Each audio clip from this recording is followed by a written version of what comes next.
नमस्कार साथियों, आप सभी के हमारे YouTube चैनल CDR में बहुत बहुत स्वागत है। दोस्तों, आज हम BCom 6th semester accounting for manager, जिसे बहुत सारे छात्र मैनेजमेंट अकाउंटिंग भी कहते हैं, आज उसके हम कुछ इंपॉर्टेंट क्वेश्चन पढ़ेंगे और इन इंपॉर्टेंट क्वेश्चन को मैं दो वीडियो में दूंगा।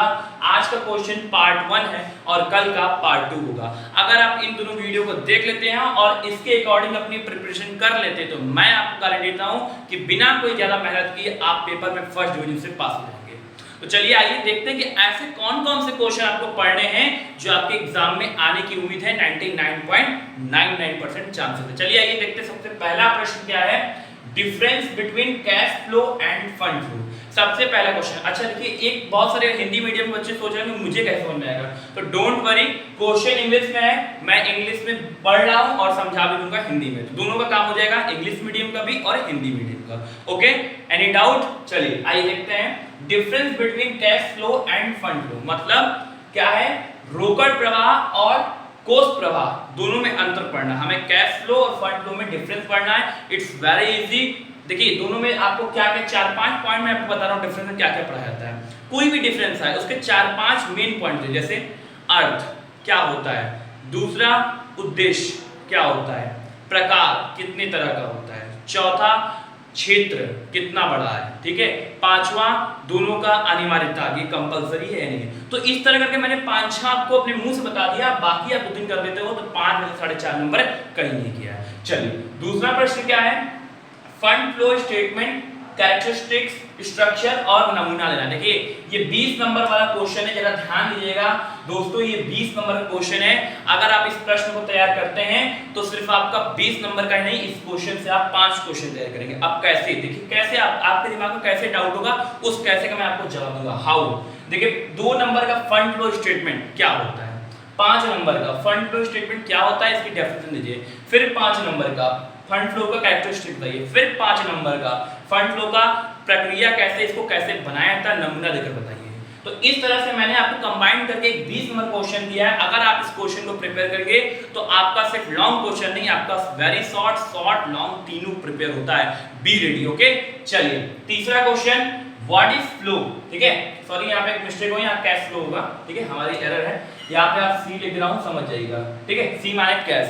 व्हाट इज कैश फ्लो, रोकड़ प्रवाह क्या होता है, रोकड़ प्रवाह की महत्व को बताइए और इसके नमूने को बताइए, नमूना और प्रक्रिया। देखिए आप एक काम कीजिएगा, कैश फ्लो और फंड फ्लो में दो चीज एक सिंपल है, कैश फ्लो क्या होता है, फंड फ्लो क्या होता है, कैश फ्लो के ऑब्जेक्टिव, फंड फ्लो के ऑब्जेक्टिव, कैरेक्टरिस्टिक्स, महत्व। देखिए बहुत सारे बच्चे ना कंफ्यूज रहते हैं कि महत्व क्या होता है, कैरेक्टरिस्टिक्स क्या होता है और उसके जो है आवश्यकता क्या होती है। देखिए तीनों क्या होते हैं ना, 90% सिमिलर होते हैं। अगर पेपर में आता है बाय चांस कैरेक्टरिस्टिक्स और आप याद किए महत्व, उसको उसी में घुसड़ दिएगा, कोई दिक्कत नहीं है, आपको नंबर पूरा मिलेगा, ये हमारी गारंटी।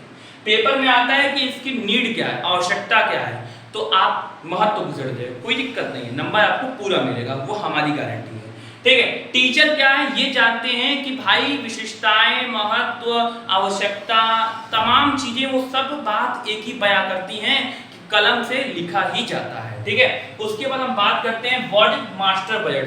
मास्टर बजट क्या होता है, very very important question, 2 number का यहाँ से पूछना तय है कि मास्टर बजट क्या होता है।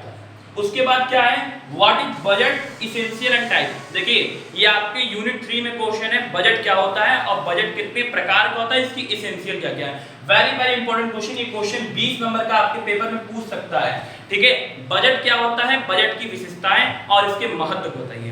ठीक है, फिर से मैं बोल रहा हूं, विशेषता, महत्व, नीड, इंपॉर्टेंस, ये 4 चीज सिमिलर हैं। ठीक है, आप किसी एक को तैयार कीजिए, एक तीर से 4 निशाना मार सकते हैं अगर आप सीडीआर के साथ चलेंगे।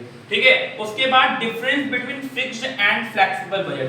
फिक्स्ड बजट क्या होता है, फ्लेक्सिबल बजट क्या होता है, अगर आप पता है, आपको याद है, तो आप आराम से डिफरेंस ले सकते हो। मैंने ऊपर ही बताया था कि किसी भी चीज का डिफरेंस आए, चाहे वो अकाउंटिंग फॉर मैनेजर हो, चाहे एचआरएम हो, चाहे ऑडिटिंग हो, कोई भी सब्जेक्ट हो, डिफरेंस में 5 चीजें बेसिक्स होते हैं। फिर से मैं दोहरा रहा हूं, मीनिंग, ठीक है, उसके बाद उद्देश्य, उसके बाद उसकी विशेषता, उसके बाद उसका क्षेत्र, उसके बाद उसकी अनिवार्यता। ये 5 पॉइंट सब में सिमिलर होते हैं, 5 से 6 पॉइंट। अगर ये 5 से 6 पॉइंट आपको तैयार है, आपको डिफरेंस बिटवीन याद करने की जरूरत नहीं है, आप बिना याद के पेपर हो जाएंगे और लिख कर आएंगे और नंबर पा लेंगे। चलिए उसके बाद क्या, सातवां question, zero based budgeting, very very most important, ये पेपर में आना तय है। अब कहां आएगा ये तैयारी आपकी निर्भरता करती है, ये पेपर में आएगा। मैं आपको अभी से इतना बता रहा हूं, ये जो टॉपिक है बहुत इंपॉर्टेंट है, इसको आप समझ जाइए मैं क्या कहना चाह रहा हूं। जीरो बेस्ड बजटिंग क्या होता है आप समझिए। देखिए ये बहुत इंपॉर्टेंट पॉइंट है, बहुत सारे बच्चे इसको लेकर कंफ्यूज है। जीरो बेस्ड बजटिंग क्या होता है, जीरो बेस्ड बजटिंग क्या होता है, तो मैं आपके डाउट को सॉल्व करता हूं। जीरो बेस्ड बजटिंग क्या होता है, अगर मुझे किसी चीज की प्लानिंग करनी है, फॉर एग्जांपल मुझे क्या है, एक स्टूडियो बनवाना है, ठीक है।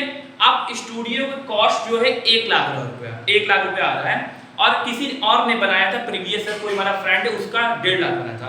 हम उसका ना देखकर अपना खुद का प्लानिंग करें, खुद का सब कुछ करें और अपने तरीके से चलें, तो वही जीरो बेस्ड बजटिंग। मतलब आपने अपने तरीके से शुरुआत से स्टेप जीरो से शुरुआत किया और अपने आप को तैयार किया, तो वो जीरो बेस्ड बजटिंग। मतलब किसी का देखना नहीं है, किसी एक्सपीरियंस को नहीं देखना, अपने खुद से जो चीज आप करेंगे उसको ही जीरो बेस्ड बजटिंग कहते हैं, ठीक है।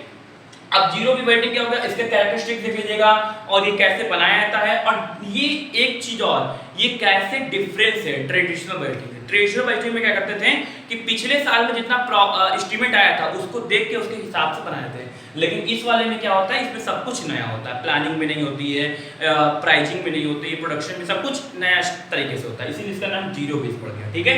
फिर आता है व्हाट डिसीजन मेकिंग, उसके बाद कैरेक्टरिस्टिक्स। डिसीजन मेकिंग अकाउंटिंग क्या होता है और उसके कैरेक्टरिस्टिक्स। देखिए ये भी बहुत बच्चे लेके कंफ्यूज है, उन्होंने कहा था कि सर हमको ये इसका आंसर जो है बहुत प्रॉब्लम हो रहा है, तो मैं आपको शॉर्ट बता दे रहा हूँ। डिसीजन मेकिंग अकाउंटिंग क्या होता है कि जो मैनेजमेंट अकाउंटेंट होता है वो जब पूरे रिपोर्ट को तैयार कर लेता है, सब कुछ कर लेता है, उसके बाद जो रिपोर्ट टॉप लेवल मैनेजमेंट देता है उसको देखते हुए बहुत सारे ऑप्शन में से, मतलब जैसे मेरे पास हमको एक कंपनी में नया प्रोडक्ट का ऐड लाना है, ठीक है। अब मेरे पास 7-8 ऐड है, अब उन 7-8 ऐड में से जो सबसे बेस्ट ऐड होगा, सबसे कह सकते हैं कि इजी होगा, कॉस्ट कम होगा और बहुत फ्लेक्सिबल होगा, इकोनॉमिक इको कंडीशन का होगा, उसको हम सेलेक्ट करते हैं, वही डिसीजन मेकिंग होता है, ठीक है। कोई डाउट? चलिए उसके बाद है व्हाट इज ऑप्टिमम कॉस्ट, ये डिसीजन मेकिंग के लगभग अगल बगल चैप्टर में इसको देख लीजिएगा। उसके बाद है what is break even point, very very very most important question, triple starring करिएगा इसको, ठीक है। ब्रेक इवन पॉइंट को शॉर्टकट बोलते हैं बीईपी, हिंदी बोलते हैं सम विच्छेद बिंदु। इसको कुछ और नाम से हमारे अकाउंटिंग में ना बहुत सारे महान महान टीचर थे, उन्होंने कुछ और नाम भी दिया है, for example profit loss point, costing point, ठीक है। तो इस तरीके से भी आपके पेपर में आ सकता है। Be prepare for exam with different names, आपको अलग अलग नाम के क्वेश्चन के साथ तैयार रहना होगा। फॉर एग्जांपल मैंने कहा ना, ये आपका विशेषता, महत्व, उद्देश्य, आवश्यकता, ये चूतिया बनाने का तरीका है। आप परेशान मत होइएगा, किसी एक को तैयार करिएगा, बाकी सब आप मुन के हमारे कहने पे, अगर आप बहुत कंफ्यूज है, आप घबरा रहे हैं पेपर से, तो हमारे कहने पे जाइए, तीर लगा के आइए, अगर निशाने पर नहीं लगेगा तब हमसे मिलिएगा, ठीक है। उसके बाद ये लास्ट वाला क्या है, ब्रेक इवन पॉइंट क्या होता है, बहुत सारे बच्चे इसमें कंफ्यूज होते हैं, जहां पर जो पॉइंट, फॉर एग्जांपल मैंने एक मार्कर बनाया है, ठीक है, मैंने एक मार्कर बनाया, अब क्या है, मार्कर की कॉस्ट कितनी है, 10 रुपए, मार्कर की कॉस्टिंग कितनी पड़ रही है, 10 रुपए, और मेरी प्राइस जो पूरे सब खर्चों को जोड़ के लग आ रही है वो भी 10 रुपए ही हो रही है। जब दोनों पॉइंट से, मतलब इसका कॉस्ट और इसकी प्राइस दोनों बराबर हो जाए तो वही ब्रेक इवन पॉइंट होता है, ठीक है। जहां पर आपका लागत और रियल वैल्यू दोनों बराबर हो जाए, इसकी कॉस्ट भी 10 रुपए हो जाए और हम जितने बेच रहे हैं वो टोटल खर्चा भी 10 रुपए पे आ गिर जाए, वो पॉइंट ब्रेक इवन पॉइंट होता है, दोनों सेम हो जाता है। अब उस पे से हम जितना प्रॉफिट रख के बेचेंगे वो हमारा ब्रेक इवन पॉइंट से अधिक हो जाएगा। यही पॉइंट हमको बताता है कि इस पॉइंट पे हमारा कॉस्ट और प्राइस दोनों सेम हो जा रहा है, ना प्रॉफिट है ना लॉस है। अब यहाँ से हम प्रॉफिट रख के बेच सकते हैं, ठीक है। इसके इसकी एजम्पशन देख लीजिएगा, मान्यताएं, इसको कैसे कैसे मान्यता दी गई है, और यूटिलिटी देख लीजिएगा, यूज कैसा है। जाहिर सी बात है इसको यूज सब कोई करेगा, चाहे मैनेजर हो, चाहे कंपनी हो, चाहे कोई भी बिजनेसमैन हो, वो सब तरीके से यूज करेंगे। और इसकी लिमिटेशंस क्या क्या है, ये बहुत खर्चीला है, समय ज़्यादा लेता है, ठीक है, दिमाग लगाना पड़ेगा, प्लानिंग करना पड़ेगा, बहुत सारी डिमांड। देखिए हम किताब नहीं पढ़े, सिर्फ दिमाग से इसको, जो देखिए अकाउंटिंग फॉर मैनेजर क्या है ना, सिर्फ कॉन्सेप्ट का खेला है। जो इसको कॉन्सेप्ट के साथ समझ लिया वो बंदा पेपर कर लिया, ठीक है।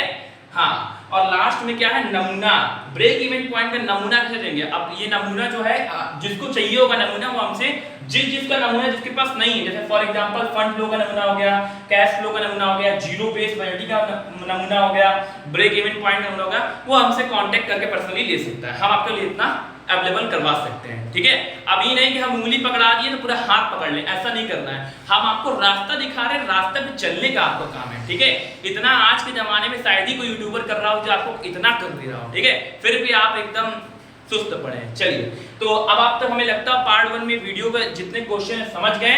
पार्ट 2 में एक वीडियो और आएगा, उसके लिए तैयार रहिएगा। ये दोनों वीडियो आप देख लेंगे तो आप पेपर में फर्स्ट डिवीजन यानी A ग्रेड से पास हो जाएंगे। और आज के लिए इतना ही। जय हिंद, जय भारत।